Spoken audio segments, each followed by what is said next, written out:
Ok. On va reprendre. Alors, je vais partager mon écran.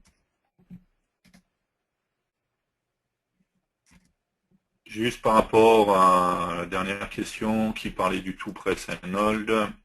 En fait, event info.gesture ID égale, et c'est tout simplement, ça commence par tout, c'est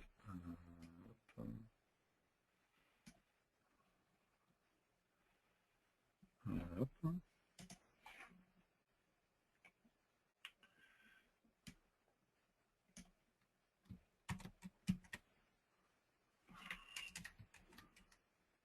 Voilà, c'est tout press and hold directement. Ensuite, il me suffirait de faire le code qui va bien en fonction de ce que je voulais faire. En fait, dans le wiki, dans la doc, en Marcadero, hop, j'ai envoyé ça à tout le monde. Il y a un lien où il y a les différents ID que l'on peut tester en fonction dans la partie tablette, dans les mouvements multitouch et autres. Ok, on va continuer. Et donc, pour finir avec la partie VCL, en fait, on a vu que dans notre wizard, on avait fait les applications vide Metropolis UI, les applications grille Metropolis UI, et on a également les applications volées de fractionnement Metropolis UI. Je vais aller enregistrer ça.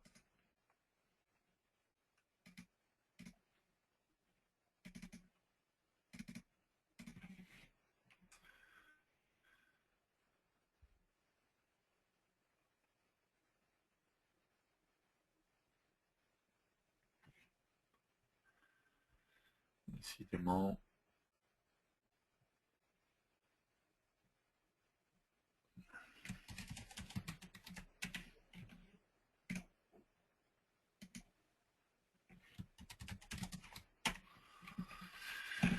On se retrouve toujours pareil avec une fenêtre de type Metropolis UI. Je retrouve mon gestion manager, mon action list, mon app bar qui est en bas, d'accord, avec mon bouton close, ça n'a pas changé.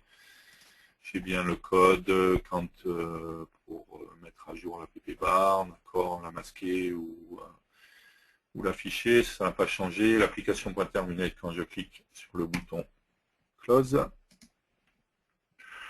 Je retrouve, comme sur la démo précédente, ma scrollbox, mes différents panels pour les groupes, mes groupes panels, d'accord, et dans chaque groupe panel, un flow panel dans lequel j'ai différents panels, encore une fois, avec une image et avec un panel sur lequel j'ai deux labels à chaque fois pour le titre et le sous-titre de chaque élément.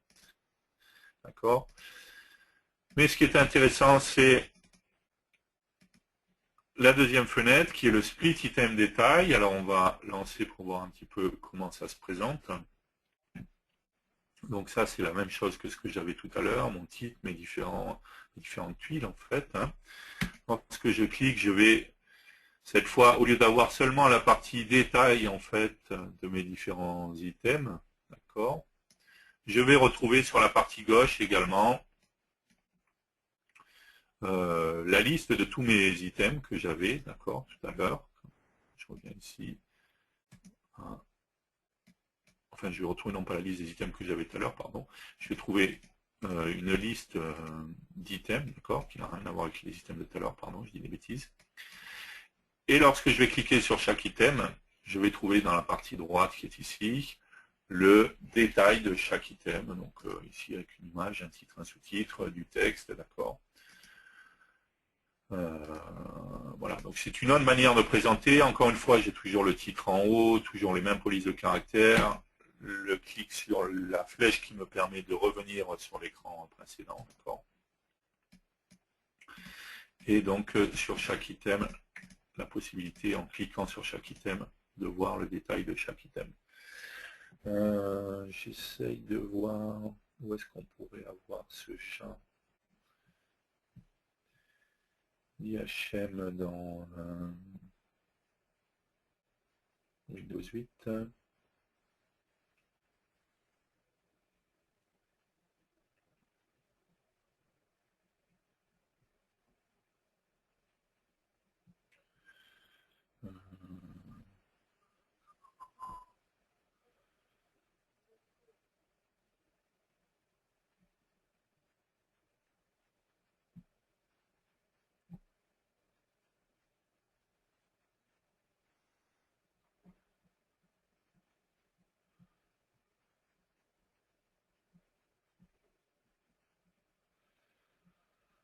Bon, là, comme ça, je vois pas, c'est pas grave.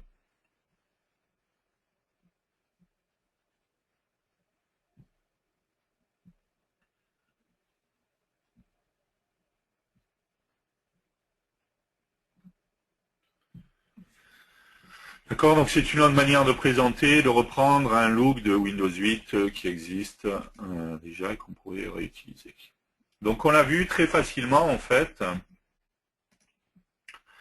On peut créer des applications, encore une fois, qui vont pouvoir être utilisées sur n'importe quel OS supporté par le RAD Studio dans les applications que vous avez déployées, donc à partir d'XP, XP, Vista, 7, ou même Windows 8, mais pas forcément d'obligation d'être sur Windows 8. Et tout ça, ça peut être fait donc avec des applications VCL. Cet après-midi, on verra qu'on pourrait convertir une application VCL déjà existante pour la transformer en une application avec un look Windows 8. Tout ceci, ça peut également être réalisé avec FireMonkey.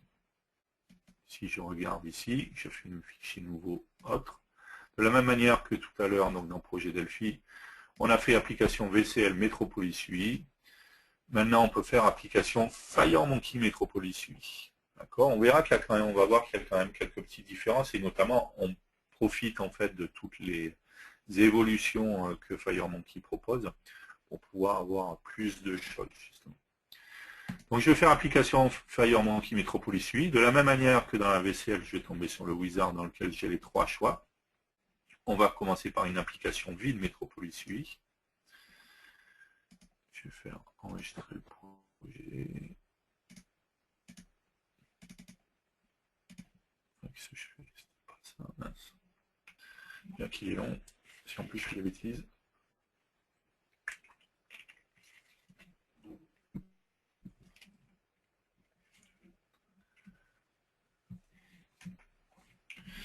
C'était donc pas ça que je voulais faire.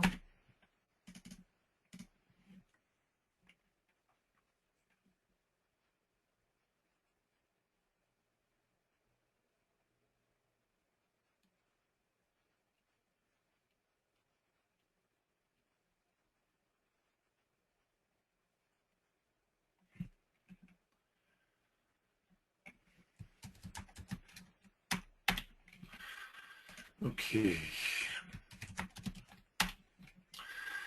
Donc on se retrouve avec une fenêtre, d'accord. Encore une fois, si on regarde dans les propriétés de la fenêtre, le border style a bien été mis ABS non, d'accord, donc il n'y a pas de contour à ma fenêtre. Si on regarde, il y a un composant Steelbook qui a été rajouté, d'accord, qui va me permettre tout simplement d'avoir accès au style particulier Metropolis UI. On va retrouver également une toolbar, d'accord, qui est ici. Qui, elle, par contre, cette fois, on est dans FireMonkey, donc c'est l'avantage, on va profiter de toutes les évolutions de FireMonkey. Ça va contenir tout simplement un layout. Enfin, c'est pas un panel, c'est un layout, d'accord. Ce layout, il va contenir un T-pop-up avec un T-toolbar et différents boutons. Et l'avantage aussi, c'est qu'on a possibilité, du coup, de faire une animation, de profiter des animations. Donc on a bien une toolbar pop-up animation qui a été rajoutée, qui va jouer sur la position en fait de ma toolbar, d'accord, pour pouvoir l'afficher. Si on regarde, on a toujours le form keydown avec la touche Escape qui est testée. De la même manière, on vérifie dans les gestures ID. Cette fois, on n'a pas pris un mouvement standard, mais on a pris IJPAN, d'accord, qui est un mouvement qui est précisé dans, quand on va dans la fenêtre, dans la propriété Touch, dans les interactives gestures qui normalement sont les mouvements multi-touch. Le seul qui n'est pas multi-touch, c'est le IJPAN, d'accord. Simplement, on a la notion de vitesse et d'inertie à laquelle on le fait. Et on a une fonction show toolbar pour dans lequel, dans notre animation, on va mettre la valeur de départ, la valeur de fin, d'accord, et on va tout simplement lancer notre animation ensuite. D'accord, puisque tout simplement, on a fait que notre toolbar.isOpen égale à show, et dans notre animation, on a mis un trigger, donc qui est déclenché quand le isOpen est égal à true. D'accord, ce qui permet que dès qu'on ouvre notre pop-up, directement, notre toolbar va apparaître. D'accord, donc ça, c'est la fenêtre standard. Donc, si j'exécute mon application, je me retrouve bien donc avec ma fenêtre complètement en noir, comme d'habitude. Si j'appuie sur la touche Escape ou je fais mon mouvement, d'accord, mais j'ai pas d'écran tactile là sur. Voilà. Donc on voit bien cette fois que, contrairement à la VCL, il y a bien un effet d'animation qui a été rajouté. Les boutons, on voit bien qu'au survol, il y a un petit effet également sur les boutons. Le bouton close est bien entendu codé, mais les autres boutons, par contre, il n'y a pas d'événement déclenché, donc à moi de déclencher l'événement que je veux sur ces boutons-là. D'accord. Mais du coup, cette fois, voilà, la différence par rapport à la VCL, c'est que cette fois, on va pouvoir utiliser toutes les possibilités de FireMonkey, les effets, les animations, ce genre de choses, pour donner un look du coup un peu plus sympa et qui se rapproche encore plus de Windows 8, puisque également dans Windows 8, en général, on a des effets et des animations, chose qu'on n'a pas dans la VCL parce que c'est moins simple à mettre en place, encore une fois. Donc du coup, je pourrais créer ici mon application de la même manière, d'accord. Je pourrais rajouter mes composants Edit, ok. Je pourrais rajouter des boutons. On voit bien que ces composants à la conception déjà ont bien le look qui correspond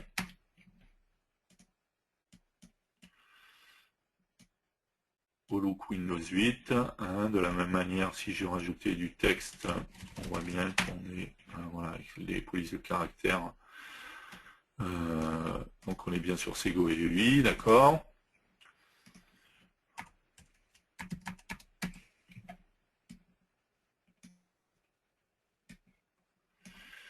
En fait, si on s'amuse à regarder dans le Steelbook, d'accord, si j'ouvre le Steelbook, je vois le style qui a été rajouté, et en fait, je vois que j'ai tout simplement dans un style, c'est l'avantage de FireMonkey comparé à la VCL, c'est que dans un style, on peut avoir beaucoup plus de choses que simplement des images et des couleurs. D'accord, donc je vais retrouver tout simplement add button text, d'accord. Donc il y a toute une série, tous les types de composants, les backgrounds, en fonction des... voilà, tout a déjà été ajouté dans le style. Ensuite, si j'ai rajouté un composant, pour tous les types de composants, en fait, donc ce qui veut dire qu'après, quand je vais rajouter et poser un composant, ben, directement, il va prendre le type qui va bien, quoi, en fait. Autre avantage par rapport à la VCL, c'est que si on rajoute, par exemple, un composant edit, d'accord, imaginons ici que l'on veut que ce soit un password, celui-là, d'accord, c'est un mot de passe.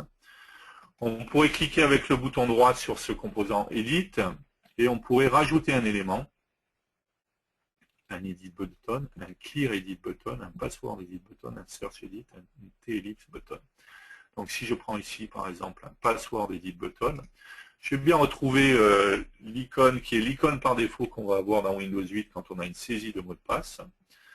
Ici, je pourrais par exemple de la même manière rajouter un Clear Edit button, donc qui va être le bouton en fait qui va me permettre d'effacer ce que j'ai saisi, d'accord, directement en cliquant sur le bouton.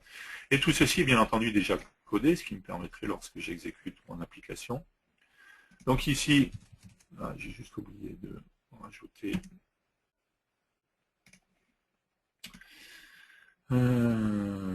que c'est un composant edit de type mot de passe, voilà, donc avec la propriété password.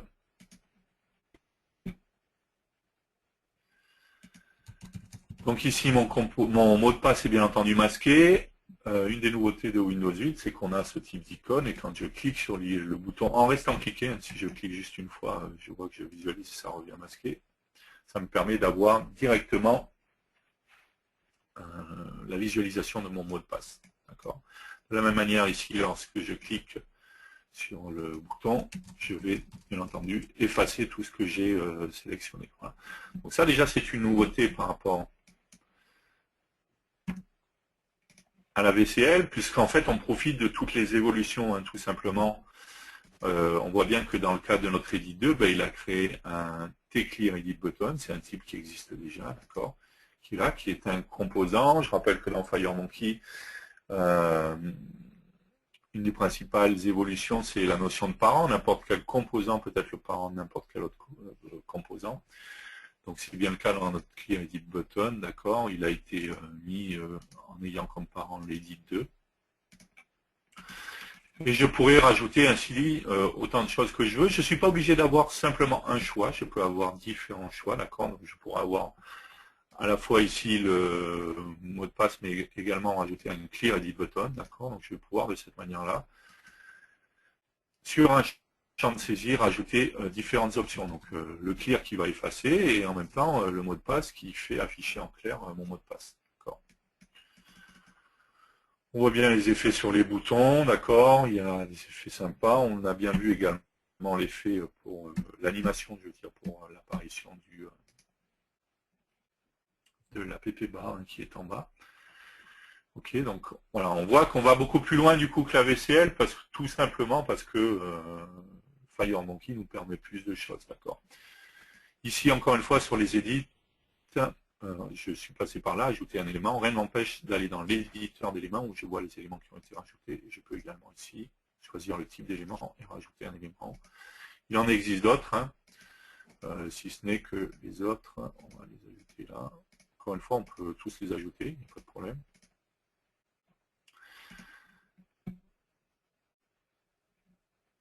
D'accord.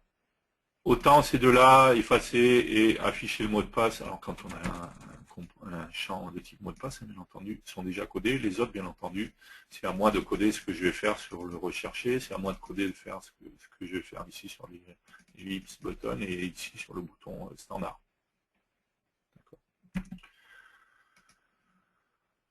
Donc ça me permet d'avoir ce genre de composants qu'on voyait,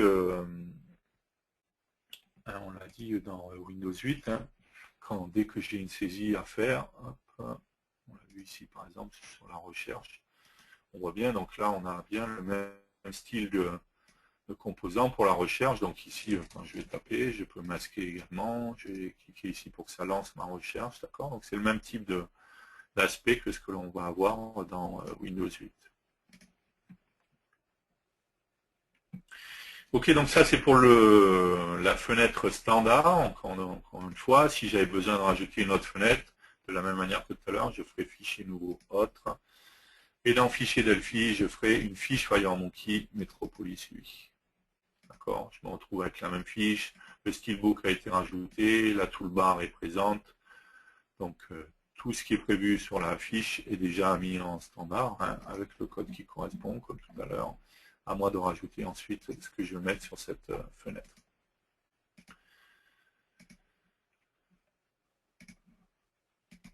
Bien entendu, si je fais fichier nouveau hot, que je retourne dans le projet Delphi, dans FireMonkey Metropolis UI, j'ai les deux autres options, comme dans la VCL. Je peux faire une application grille Metropolis UI et une application volet de fractionnement Metropolis UI. Si je fais une application grille Metropolis UI, on va se retrouver avec une fenêtre, d'accord.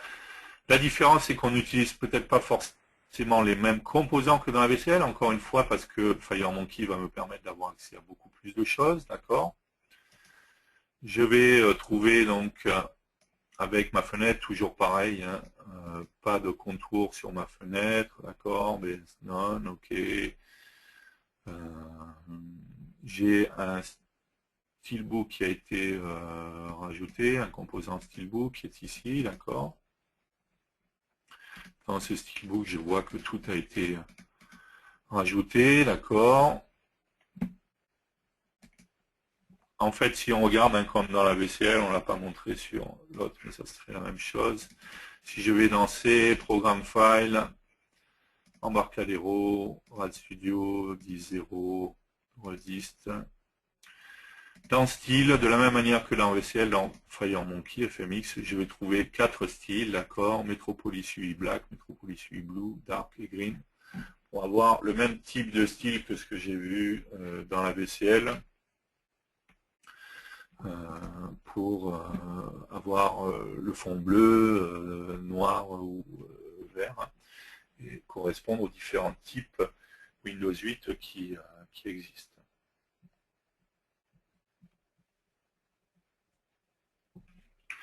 Ok, donc là, comment ça fonctionne? Je vais trouver des layouts. Bien entendu, on est dans FireMonkey, on l'a dit très souvent, on va utiliser des layouts. Donc j'ai un main layout.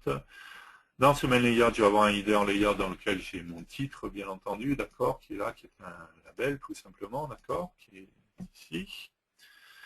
Ensuite, je vais retrouver une T horizontal scroll box. J'ai bien entendu ma toolbar, hein, comme tout à l'heure avec son animation, ça n'a pas changé. Ok. Dans ma scrollbox, je vais trouver des layouts. Encore une fois, c'est plus intéressant d'en faire d'utiliser les layouts qui sont non visuels plutôt que de faire comme dans la vaisselle, d'avoir des panels où je vais masquer les contours et autres. Un layout est là pour ça, c'est un conteneur, d'accord.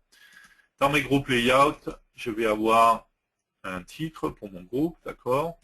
Ensuite, je vais avoir une T-list box. Donc la différence, elle est là.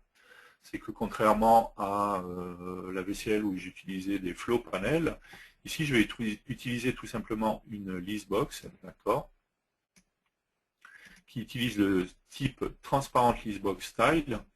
Et sur chaque item, en fait, j'utilise collection listbox system, item, pardon. En fait, si je vais ici dans, alors c'était comment, transparent, donc dans mon steelbook, transparent listbox style, d'accord, donc on voit qu'il y a un layout, ok, on remarque la couleur bleue, c'est pour quand il sera sélectionné, il y a différentes choses qui sont utilisées, et on avait pour chaque item un collection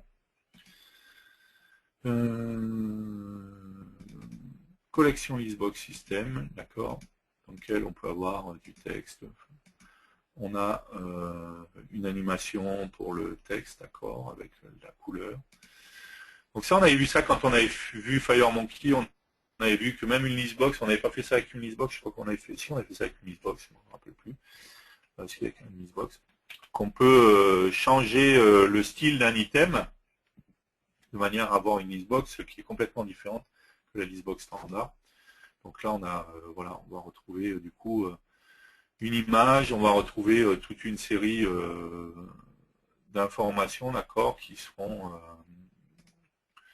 le titre, les images, d'accord. Et on doit remplir ici, je suppose,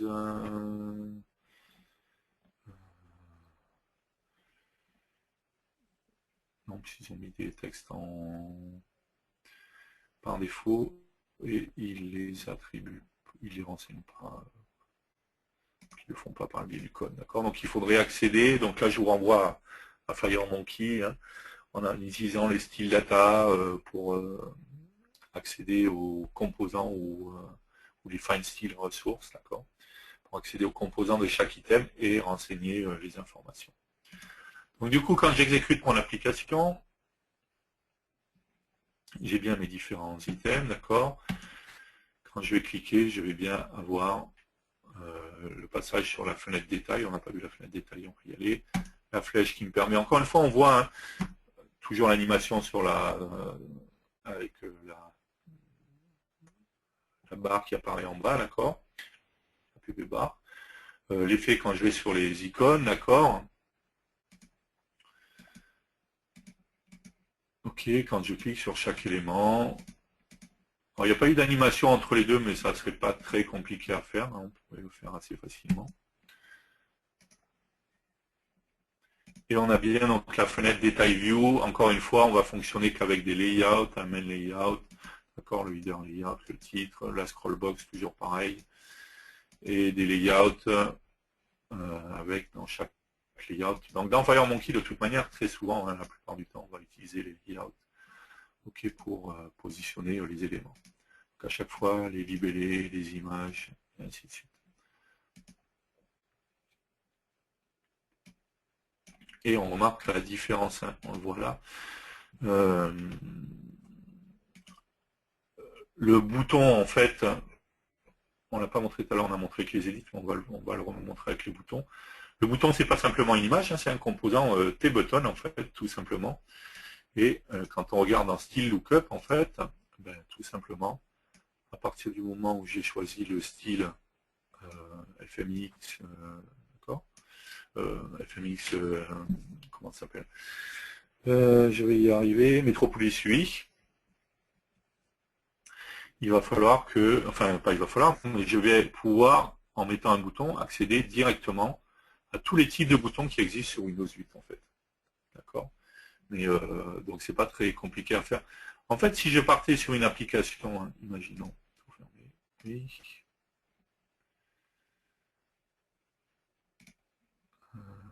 Hop. Non. Si je partais sur une application de bureau FireMonkey, d'accord, une application HD, sinon que je ne veuille pas partir sur le wizard classique, d'accord. Je pourrais ici, pardon, hop, ici cliquer avec le bouton, non, on va mettre Steelbook, hop. Ici, on va cliquer et on va aller charger un style programme file, Embarcadero, RadStudio. Alors non, on va pas le faire comme ça en fait, pour que ça soit bien pris par tout le monde. On va faire ça. Je vais faire un layout. On va faire un alignement avec client, d'accord. Ok.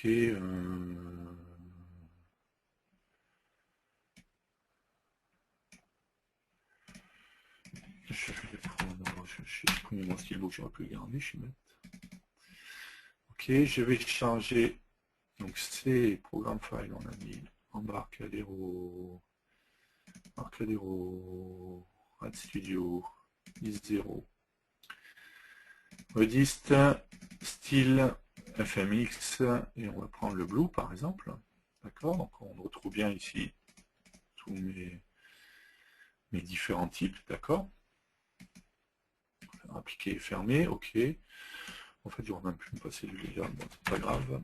Ici, je vais prendre un button, d'accord. Et si je regarde du coup dans style lookup,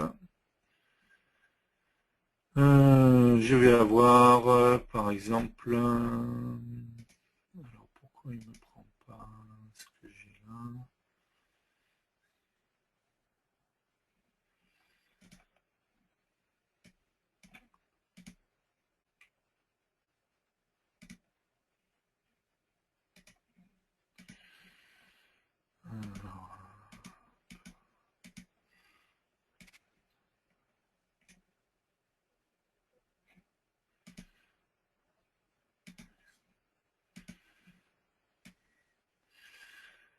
Ouais, c'est parce qu'il y a un container forcément. Hop là. Donc là.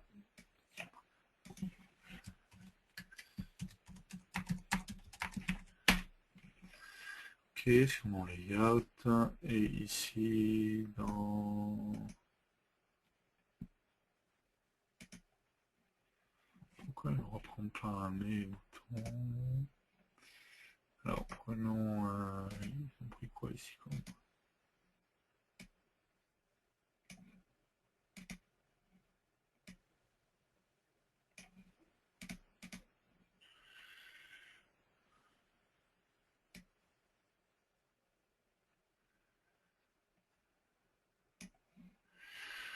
On va prendre.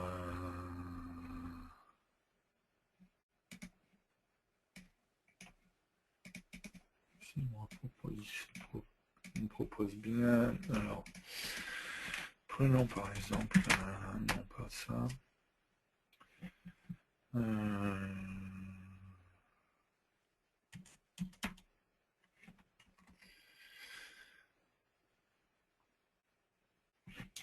Ouais, mais quand j'avais.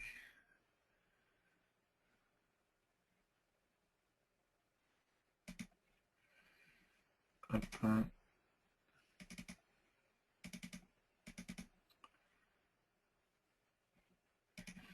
Je vais pas enregistrer l'autre. Alors. Ici j'avais bien, ici c'est quoi? Ils ont pris quoi comme conteneur? Ils ont pris un panel en fait, c'est ça? Oui. Ouais, d'accord, c'est le panel qui a le style.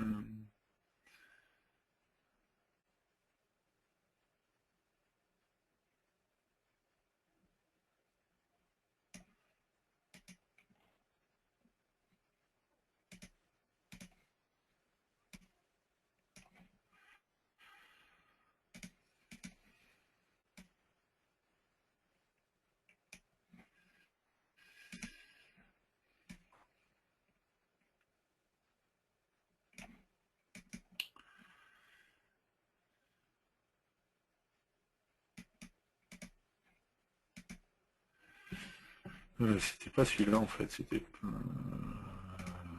dans lequel? Je suis en train de me tromper.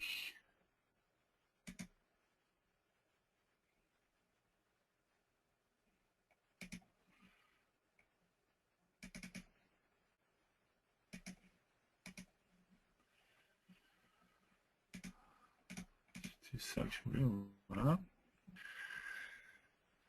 Donc le header, button, style ok.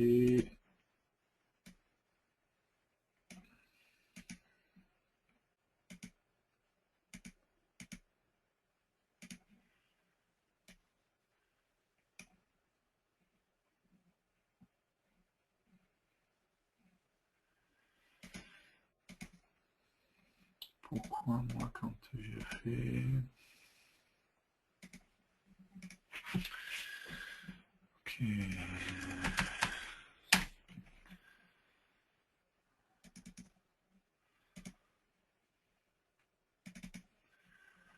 Ça on est d'accord, le steelbook il a bien téléchargé le style. Mais mon bouton, ce que je voulais, c'est qu'il me propose automatiquement... C'était ça que j'ai oublié, voilà, c'était de rattacher la forme au style.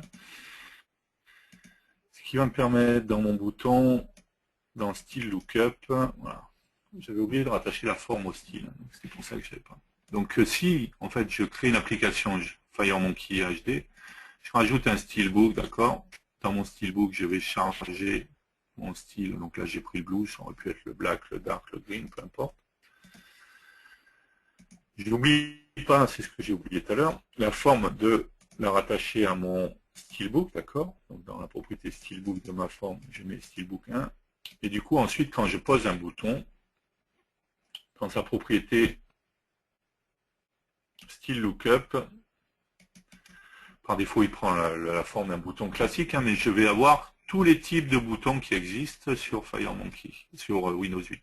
D'accord. Donc si je voulais un retry button, voilà, il me suffit juste de choisir dans style lookup le type de bouton. Un bouton pause, voilà, directement, un forward button, ok, directement, un close button, voilà, directement. D'accord.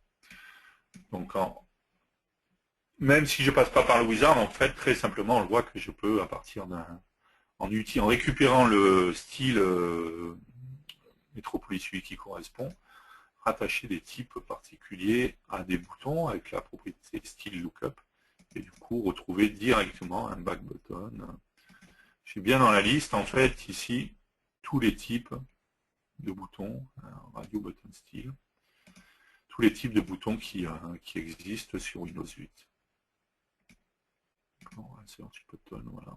Il suffit juste de choisir le type qui m'intéresse et automatiquement je vais avoir accès au design qui correspond sur mon bouton. D'accord, dernière chose, donc, quand on fait le wizard FireMonkey Metropolis UI, on a également de la même manière l'application volet de fractionnement Metropolis UI.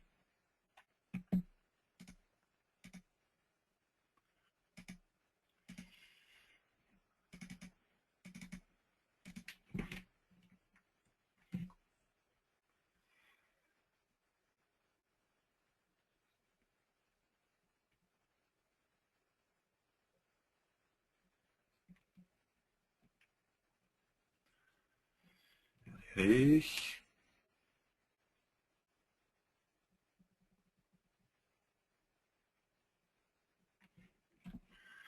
Allez, il est bien long.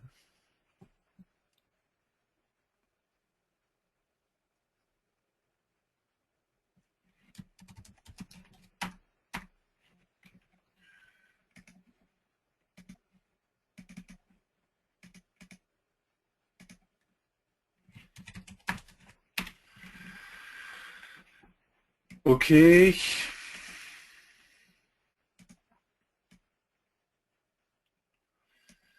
Donc on a bien notre fenêtre principale, encore une fois, pas de contour, toujours ça n'a pas changé, d'accord. Quand j'exécute, j'ai bien mes différents items qui vont apparaître. Et quand je clique, la différence, donc c'est bien comme tout à l'heure, où j'ai la liste de mes items qui sont là, d'accord. Et quand je clique sur un item, je vois le détail de mon item qui apparaît automatiquement là.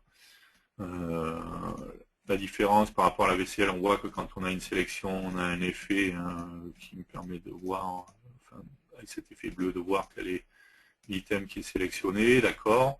Également ici, sur Group Title, je vois que j'ai un effet quand je suis au-dessus, en fait, où j'ai mon titre qui devient bleu directement. Donc toutes ces choses-là, en fait, sont beaucoup plus simples directement avec FireMonkey. Encore une fois, si on regarde dans notre Group Title, tout simplement dans son style lookup, encore une fois, pareil dans les labels également, il y a toute une série de types qui existent. Il y a le page sub header label, d'accord. Si je m'amusais à regarder dans le steelbook, je vais sur le page sub header label. On voit qu'il y a un T-texte et on voit surtout qu'il y a 3 animations, d'accord. Et j'ai bien l'animation avec où il passe de blanc à bleu, d'accord, très rapidement, puisque la durée est très courte. Sur le isMouseOver est égal à true, sur le trigger isMouseOver est égal à true. Donc ce qui me permet du coup d'avoir cet effet bleu quand je vais directement, quand je mets la souris au-dessus de mon group title. D'accord, et ici, tout simplement, hein, on a bien une listbox item, d'accord, avec des items qui ont un style lookup collection listbox item, d'accord, qui me permet d'avoir les images, le libellé, et ainsi de suite. À chaque fois, donc la partie droite avec, pareil, les items, les images. Beaucoup d'utilisation de layout, encore une fois, on est dans FireMonkey, donc tout le positionnement se fait par le biais des layouts. Et le bouton qui est là, ben, comme l'autre, en fait, encore une fois, on n'a pas oublié de rajouter au niveau de la forme le style book, d'accord, c'est ce que j'avais oublié la première fois que je cherchais. Ce qui me permet après d'avoir un bouton, donc ici le header button, on lui a mis tout simplement dans son style lookup un back button, d'accord, pour qu'il ait voilà, le look Windows 8 back button. Après, on a bien entendu codé le texte qui allait quand on clique dessus et sur pour les gestures, pour la toolbar qui apparaît, et ainsi de suite. Donc on le voit très simplement avec les wizards, en fait. On a la possibilité de créer des applications, encore une fois, hein, si on compare, hein, on est bien sur le même type de look. Bon, ici, les images ont été renseignées et les textes, mais c'est le même style, en fait, les mêmes types de police de caractère et autres que dans Windows 8. Voilà, la différence, elle est que dans FireMonkey, contrairement à la PCL, ben, j'ai des effets, j'ai des animations. Hein, quand j'appelle Escape ici pour avoir la toolbar, il y a bien l'animation qui apparaît, et ainsi de suite.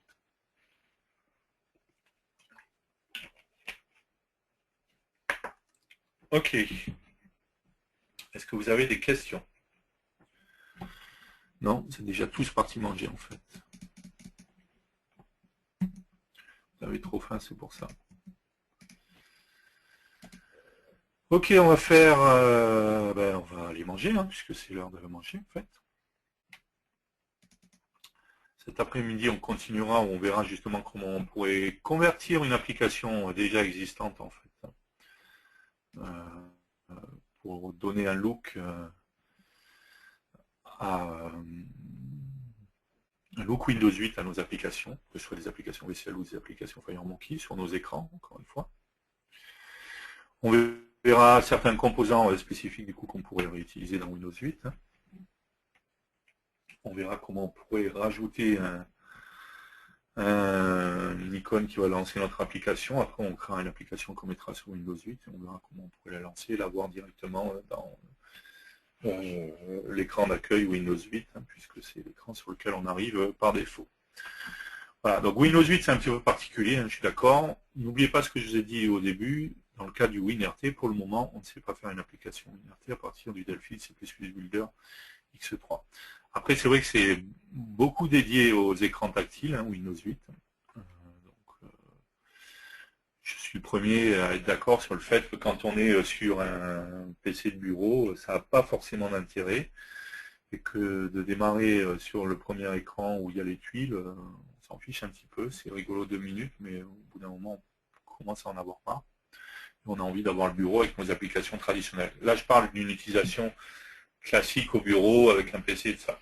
Par contre, c'est clair que sur une tablette, ça a un intérêt et ça devient intéressant dans ce cas-là. Ok, je vous souhaite un bon appétit. Je vous donne rendez-vous tout à l'heure à 14 h. Mangez pas trop pour rester en forme et pas vous endormir. Et on se retrouve à 14 h pour la suite de cet épisode 8. Bon appétit, à tout à l'heure.